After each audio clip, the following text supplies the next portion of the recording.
Good evening, guys. Myself, Dr. Vishal अनाजवाला, an astrologer, spirituality coach और मेरी channel astrologer विशाल अनाजवाला में आप सभी का हार्दिक स्वागत करता हूँ। तो दोस्तों, आज का जो विषय है, जो सब्जेक्ट है, वो इतना इंटरेस्टिंग है कि दुनिया में किसी भी चीज का समाधान आप अपनी कुंडली देख के कर सकते हो। उसके लिए आपको कोई एस्ट्रोलॉजर के पास जाने की जरूरत नहीं पड़ेगी। आफ्टर वॉचिंग दिस वीडियो मैं आपको कुछ ऐसे पॉइंट बताऊंगा कि उनको देख के आप पता लगा सकते हो कि आपको कौन सी प्रॉब्लम है और उसी प्रॉब्लम का सॉल्यूशन सिर्फ इसी बर्थ चार्ट के ऊपर से आप कर सकते हो। बट उसके लिए आपके पास बर्थ डिटेल सही होना इम्पोर्टेंट है। Date, time, place, everything is perfect to जज योर बर्थ चार्ट। तो मैंने कई सारे ऐसे ऑप्शनल वीडियो देखे हैं कि जिनका मेन उद्देश्य होता है कि सिर्फ चार्ट के भाव को देख के बता देते हैं कि आपको ये प्रॉब्लम है, आपको ये करना चाहिए।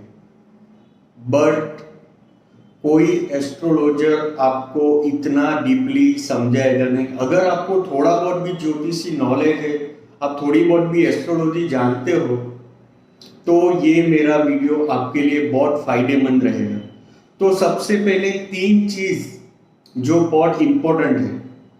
First of all, I am not here to teaching you an astrology, but how to live astrology. That's my main vision, my main purpose. तो सबसे पहले 3 चीज ध्यान में रखना। सबसे पहले कौन सा भाव है, उसका भाव पति कौन सा है और उसका भाव कारक प्लेनेट।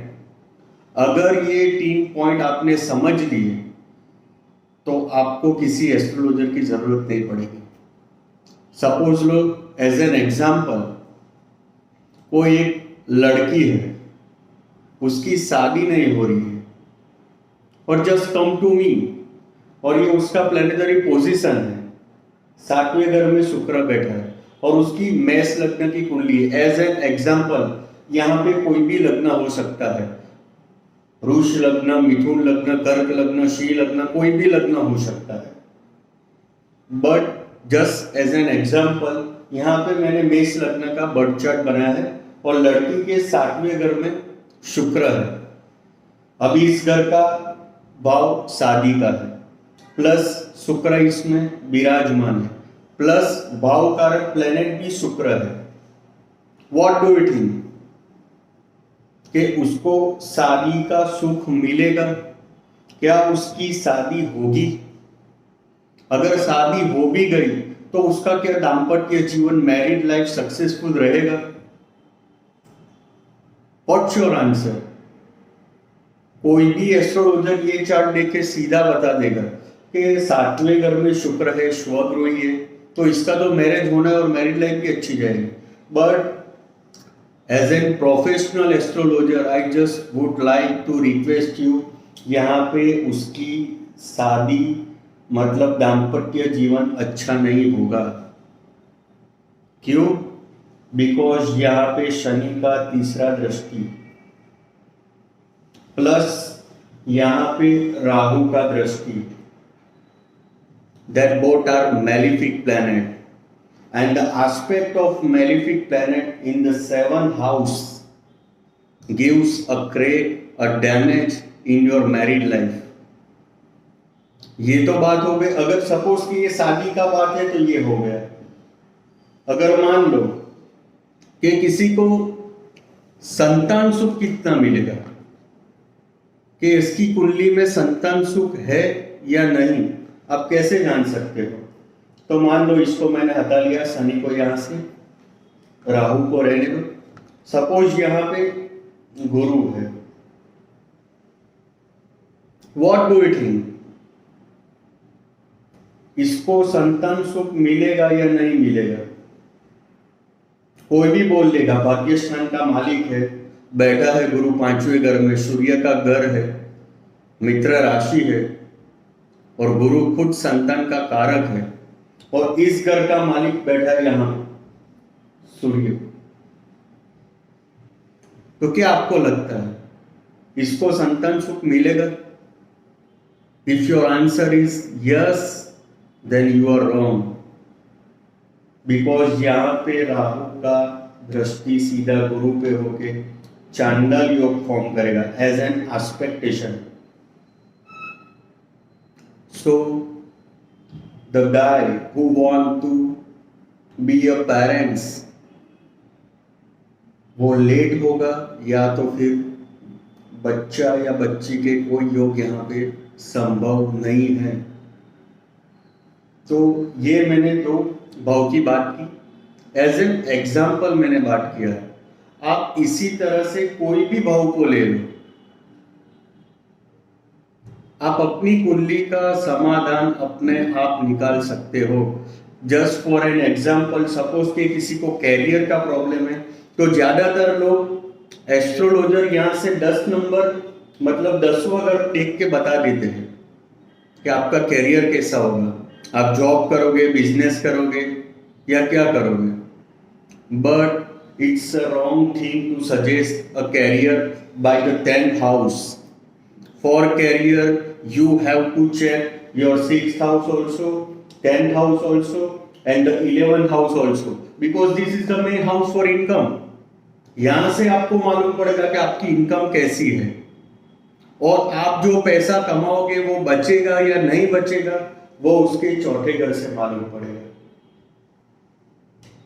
मान लो आपने बहुत सारे धन कमा लिया, but it will going to convert in wealth, yes और no, it's depend on the second house, is the 4th house from the 11th house।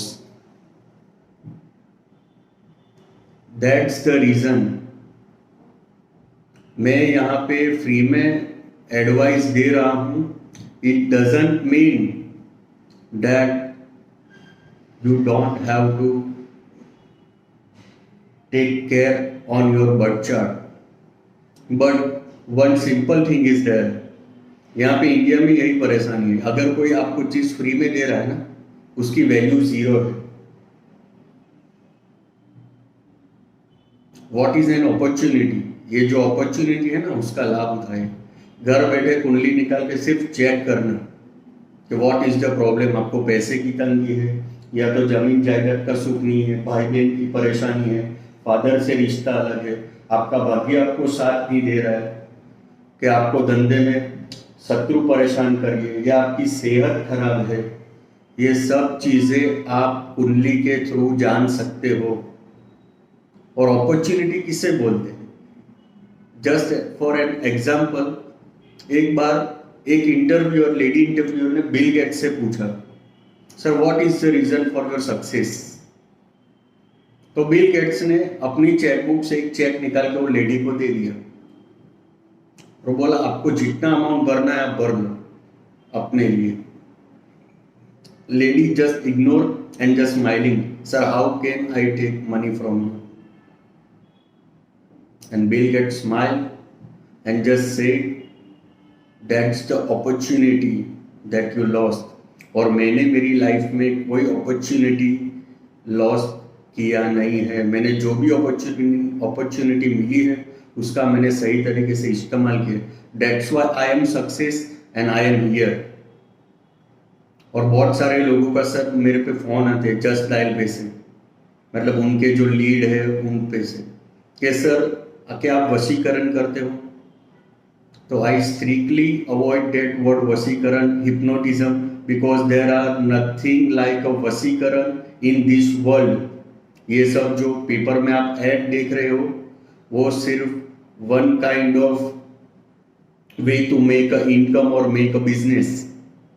मेरी काइंडली रिक्वेस्ट है, आप कोई भी उस चक्कर में मत पड़ना, because I had an experience. पहले आपके पास से बोलेगा आप 60,000 दो, उसके बाद आपको कुछ करके दिखाएगा आपको ये प्रॉब्लम, आप 21,000 की विधि करवा लो, उसके बाद वापिस कोई प्रॉब्लम दिखाएगा कि आप ये करवा लो, 51,000 की ये विधि करवा लो, उसके बाद आपका काम हो जाएगा। After end of the process आप कंताल जाओगे और आप सीधा वहाँ से चले जाओगे, उसको कोई फर्क नहीं पड़ने वाला है। और ऐसी कोई ऐड में आप पढ़ना मत कि 101% गारंटी आपको लव आपका वापस मिल जाएगा, खोया हुआ प्यार आपको वापस मिल जाएगा। There is nothing like this in this world. और मैंने एक चीज वो भी मार्क की है कि हम जैसे एस्ट्रोलॉजर को बहुत सारे लोग ब्लेम करते हैं अगर उनका काम नहीं होता है तो मैं उनसे एक ही चीज कहना चाहता हूँ, we are a person just predictioner. हमारा काम है सिर्फ प्रिडिक्शन करना, पॉसिबिलिटीज बताना। We are not god. Even what is going to be with in the next second to me, I don't know. मैं कब मरने वाला हूं वो भी मेरे को मालूम नहीं है। और बहुत सारे लोग जो ज्योतिषी के जो ज्ञानकार होते हैं वो बोल देते हैं ये घर देख के कि आपका ये टाइम पे मौत हो जाएगा। It's art of foolishness. ऐसी कोई चीजें आप कुंडली पे से प्रिडिक्ट नहीं कर सकते कि आपकी मौत ये टाइम पे होगी। कोई लोग डेट भी देते हैं। We are just a predictioner, just follow our remedies. Why you always blame an astrologer? आपको दी गई रेमेडीज के आप पूरी तरीके से आप कंप्लीट करते हो, पूरे दिल से करते हो, या just for a formality you will do this? Then you have no right to blame an astrologer. हम भी इंसान ही है। आज घर जाते मेरा एक्सीडेंट हो जाएगा, आई don't no. So I just kindly request you, just follow the remedies and get the opportunities, take a more benefits of your opportunities। हमने बोला है हो जाएगा काम, it doesn't mean that, but for that you have to do something। हमारा काम है दवाई लिखना। if you taking a medicine then you will going to be okay, और वो भी प्रॉपर वे में लेना है। एक ही दवा 4 बार ले लोगे आप तो आप बोलोगे जल्दी से ठीक हो जाओगे, that's not a way। कोई जेमस्टोन आप पहनते हो तो इस डजंट मीन दैट कि आपको दूसरे या तीसरे दिन से आपको उसका बेनिफिट मिल जाएगा। For that you have to take care and take a faith in that for more than 6 or 8 months along। After that you will get a result. और मेरी काइंडली रिक्वेस्ट है, अगर किसी एस्ट्रोलॉजर ने आपको कोई जेमस्टोन पहनने को बोला है तो इट डजंट मीन दैट के आप कोई original but low quality gemstone आप तुरंत से पहन लो। Just wait. Whenever you got money you get money, after that buy the gemstone, but always buying original gemstone with clean and pure clarity, and after the worship of that gemstone you will get a benefit. Even I got a benefit. मैं 12 साल से मेहनत कर रहा हूं, doesn't mean that कि 12 साल से पहले मुझे कोई सक्सेस मिल गई। This is just an example. So, if you had not liked or if you had not subscribed my channel, then please do subscribe, like my video, just share। and मैं आपको बोलना चाहता हूँ मेरे वीडियो में कोई भी एड आएगा नहीं, because I am not that kind of business person that will earn from you, from your like and from your sharing। So it just video to inspire you, and if you like my video then please subscribe my channel, and thank you for watching। Bye bye, take care, thank you so much।